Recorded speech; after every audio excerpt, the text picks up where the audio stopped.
ako naglagay ng awning. May kubo naman, pinahiram. Ayun, saing. Saing tayo. Yun, Starlink.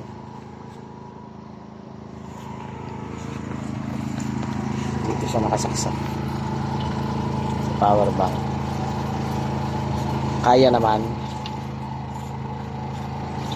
Kaya hanggang 13 hours ngayon. 8 hours. 8 hours ba ito, May? Oo, 8 hours. So maghapon kaya pala ng Ecoflow yung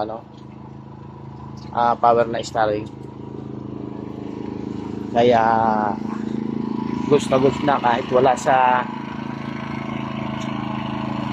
wala signal.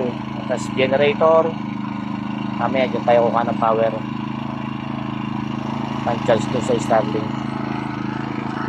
Okay, sa trabaho siya, nagsaing lang.